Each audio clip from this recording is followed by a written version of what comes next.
to his parents' room. "Stay up here," he called. "Mom won't want us downstairs with her papers everywhere." "Sure," one of the others mumbled. They clicked the lights out as they went, leaving the upstairs dark except for the small lamp in their parents' room. They'd used the bed there as the base. Davy went to the window that looked out on the backyard. It had started to rain, and fat droplets spattered the pane. He closed his eyes, listening past the storm to the sounds of the other boys. When they played hide-and-seek as a family, he always teamed with his mom. They almost never lost because she had taught him the strategy. Listen carefully. Follow the others with your ears. Triangulate in your head to where they were hiding. Nothing random, all scientific. He heard a giggle and Alan muttered something angry. A door slammed, bang, and two more, bang, bang. In the closets then, probably the bedrooms at the top of the stairs. He leaned into the wall to begin the count. At 57, he heard something that sounded like the faint mewing of a cat. That couldn't be. Brookie was dead 2 weeks ago. He looked out the window and saw his mother step into the yard. She wasn't wearing a coat or sweater, and the sound, the mewing was coming from her. She was crying. She'd cried for a whole day when Brookie died.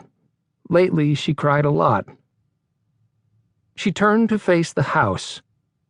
The wind whistled through the pine trees behind her, and she shivered. No, she wasn't shivering, but crying harder. Then she glanced up, and for an instant her eyes settled on him. Her hand moved ever so slightly, pressing down. It was a signal from hide-and-seek. Get down, Davy. Stay quiet. Davy knelt, following instructions. He was always a good boy around her. From his new position, he could just see over the sill. Her hair was long and curly and blonde, and the wind whipped it across her face. There was something in her other hand, black, heavy, distorted by the raindrops on the window. She said something, a sentence or two, very low. Was his name part of it? He thought she would look up again and smile, maybe wave. She stared straight ahead. Slowly she raised her hand, up beside her head.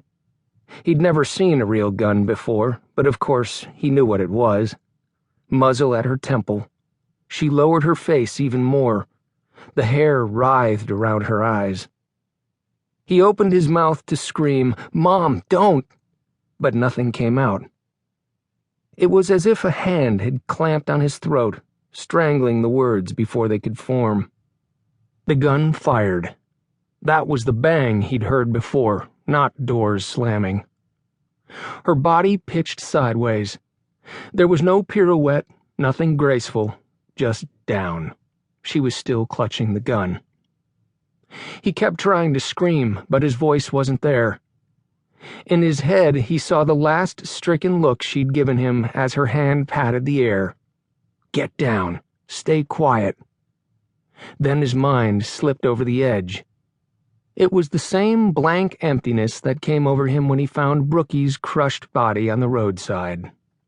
He'd knelt there, rigid and unmoving, until his mother found him and dragged him away.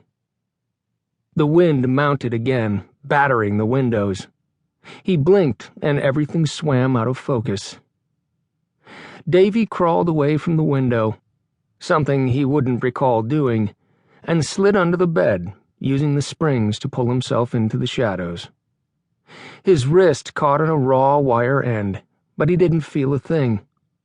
He curled on his side with his knees to his chest and his arm impaled above him. Blood dripped off his elbow. Davy knew none of it as he dove deeper and deeper into his own dark hole. "Hey, there's one in here under the bed," the cop shouted. "Oh my God, look at the blood." The paramedics had just arrived, and they burst into the room, a woman and a man. The woman dropped to her knees and reached in to untangle the boy's arm. "This one isn't shot, only bleeding from his wrist." She pulled him onto the